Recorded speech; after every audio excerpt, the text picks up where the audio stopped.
Thanks again for joining me this week. I want to respond to some disturbing statistics shared with members of the County Council this week during the Joint Economic Development, Health and Human Services, and Public Safety Committees meeting. Data from Montgomery County Police Department shows a spike in violent crimes among young school-age children, 17 or younger. Juvenile arrest numbers grew more than 300% from FY22 to FY23, going from 92 to 395. We've also seen a more than 200% increase in victims of crime, from 215 reported in FY22 to 679 in FY23. These numbers are concerning. And sadly, the number of teens victimized far outweigh those committing crimes. That also has had long-lasting impact on their lives.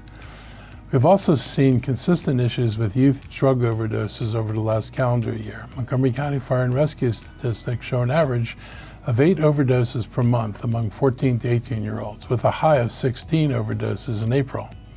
Looking back nearly a year, and the fire department believes with a higher confidence that there have been 109 opioid overdoses.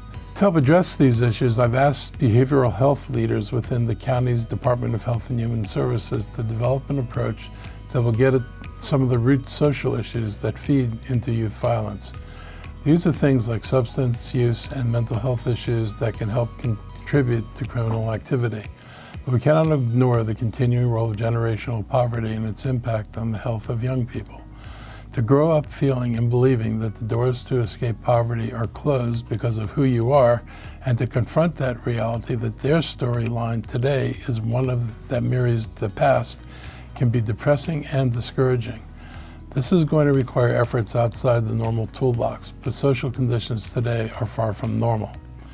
We're using the data we've collected to develop a public health approach and action plan to improve outcomes. This includes providing outreach and giving more families access to our community partners and wraparound services. I don't want to wait months to develop something that puts our focus solely on summer initiatives, like we typically see. We must respond with a sense of urgency and help prevent more families from being impacted by violence and drug use today. This is a reason that I've asked that our public health and public safety teams increase their efforts and partnerships to address the social determinants of these problems. If we just look at one aspect of this issue we are facing, like gun violence or opioid use, then we potentially miss the underlying issues like mental and behavioral health issues that need to be addressed.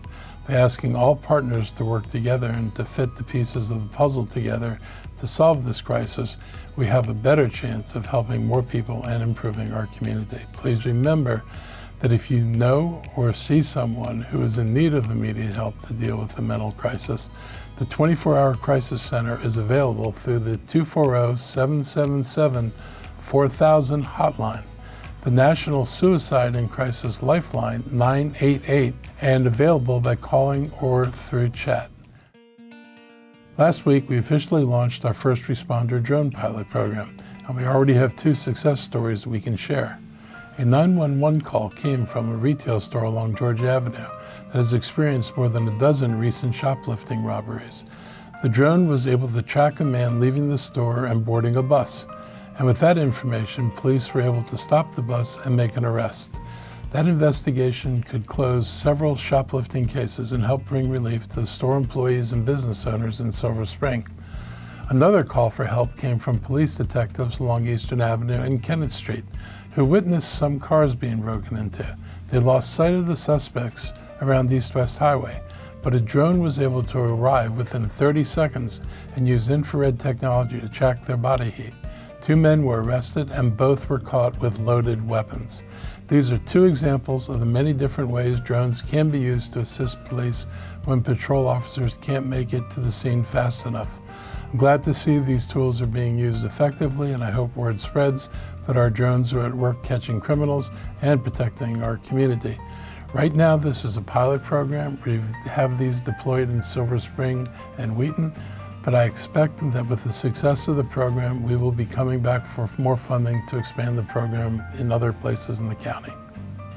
The Montgomery County Police Department will be tracking each flight on the drone as a first responder dashboard, which you can access by going to the MCPD website and clicking on the tab that says, "How do I?" World AIDS Day was recognized this week, and it's been 42 years since doctors identified the first cases of what they termed at the time gay-related immune deficiency in 1981. We know now it's been anything but that. This was a virus that was stigmatized at its origins by being directly connected to the oppressed and marginalized LGBTQ+ community. It was blatantly ignored and not cared about by President Reagan's federal government. Not surprising totally, since he didn't care about much in the way of social issues. Even popular TV televangelists would cite that this virus was God's punishment for homosexual behavior. I remember how significant and scary this virus was for far too many years. And I lost friends early on to AIDS, and I remember all too well the sense of dread and foreboding I felt when I learned that a friend had been hit with the virus. The friends I lost are among the millions of people who could have been likely saved if this virus had been taken and treated as serious as it should have been done from the outset. It is good that we've made progress, and it's a little bittersweet that it took so long. Today we have an entire generation of sexually active individuals who do not see HIV/AIDS as the death sentence that it used to be. That's a good thing. We must also not forget that AIDS is still here and can greatly impact an individual's health as well as their health care costs. There are more than 3,500 people at last count here in Montgomery County living with HIV, and the county's rate of infection is 445 out of every 100,000 people, a high mark compared to AIDS rates in some counties nationally, but in the surrounding areas like DC and Prince George's County, the rate of infection there is more than twice as high. We must continue to focus, discuss, and do community engagement regarding HIV/AIDS prevention and awareness. Just a few months ago, the county added a sexual health and wellness center to the Up-County Regional Service Center in Germantown. It provides free HIV rapid testing to anyone regardless of residency. The county also offers HIV testing at the Dennis Avenue Health Center located in Silver Spring. HIV/AIDS is a key health equity issue. We see Black women account for more than 80% of those living with HIV and diagnosed with HIV over the past 5 years in Montgomery County. That's why testing is encouraged, even among people who might not think they're at high risk. There's also a medication available that reduces the risk of transmission. An annual breakfast held on World AIDS Day, December 1st, will give us an opportunity to share programs on the county's initiative to end HIV as an epidemic by 2030. The breakfast not only raises awareness, but also provides an opportunity for free HIV testing. Please encourage friends and family to learn the facts about HIV and how patients can still live long, healthy lives with successful treatments. On Wednesday, County Council President Evan Glass and I led a ceremonial ground painting, the first ground painting I've been to, of dedicated bus lanes at the Trevilla Parkway Transit Center to officially launch the development of the Great Seneca Transit Network. It's an exciting project that will help improve mobility in a smart way to help those who live, work, and need to travel to Rockville and Gaithersburg, specifically the Shady Grove area. It, most importantly, links the Shady Grove Metro to this area. The first phase of this network will include 2 new bus lines designated as Lime and Pink, which will run east-west between Shady Grove Metro to the universities of Shady Grove and Rockville.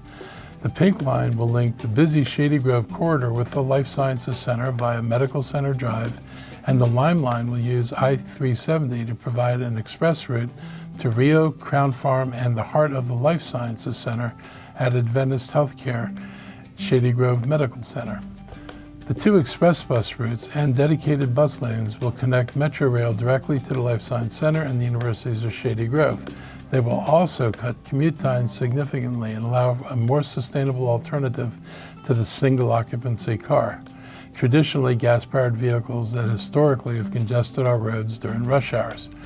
The county has purchased 11 zero-emission buses, and once they're available, they will be operating along the first 2 corridors sometime during the next calendar year, 2025, supporting my aggressive climate action goal of zero emissions by 2035. The new buses also will have the upgraded amenities associated with the Ride On Extra branded buses, such as comfortable seating, level boarding, free Wi-Fi, and charging ports.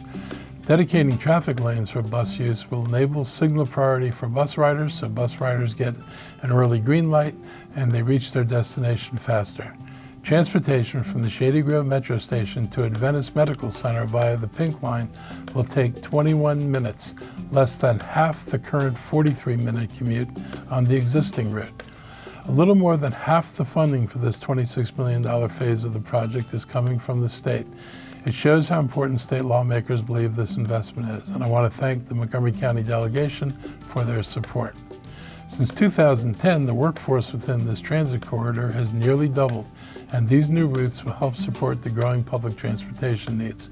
This new project addresses obstacles for furthering development there.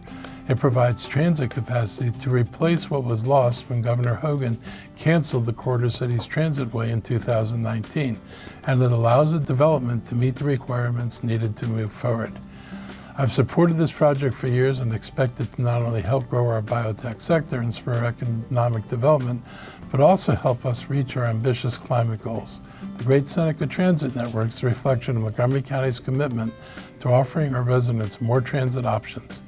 And our innovative public transportation solutions will allow residents to have a public transportation option they can rely on so fewer cars are on the road, cutting down emissions and promoting sustainable commuting habits.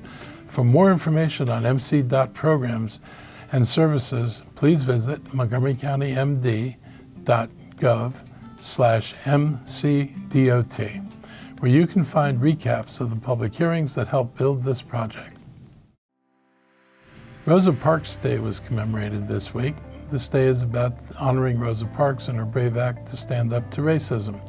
Parks was one of many people to defy the short-sighted and bigoted laws on the books that dehumanized Black Americans, laws that segregated schools, separated water fountains, and led to unfair housing would eventually be abolished, but not before bold acts were needed. On December 1st, 1955, Parks refused to give up her seat on a bus in Montgomery, Alabama, for a white man. Starting this Friday, each of our ride-on buses will have a placard on board for detailing what she did. We are also preparing a proclamation declaring December Rosa Parks Public Transportation Month. She's an American hero, and she set an example that we all have the power to make a change if we stand up for justice and equality. John Lewis was quoted as saying, "Speak up, speak out, get in the way, get in good trouble, necessary trouble, and help redeem the soul of America." The actions, character, and grace of Rosa Parks epitomizes what getting in good trouble is all about. Finally, I want to acknowledge Giving Day this past Tuesday. Did you know that on average about 25% of nonprofit revenues come from donations received in December? As we have heard from many of our nonprofits, the needs and demands for services they provide continue to outpace the revenue they bring in. There are many charitable organizations across Montgomery County that benefited from the generosity on display during this annual reminder to support groups that help improve our community. The help comes in many forms, from helping provide food and gifts to helping those in need of specialized help. The support you show on Giving Day throughout this month or any other time of the year is appreciated many times over.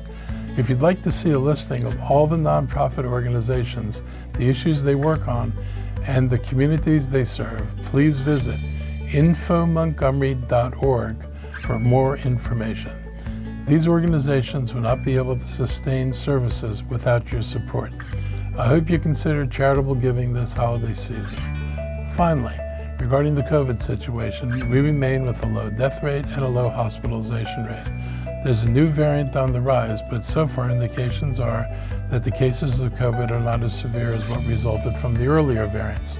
No doubt, the high level of people being vaccinated has played a role in the severity of the disease for those who do get sick.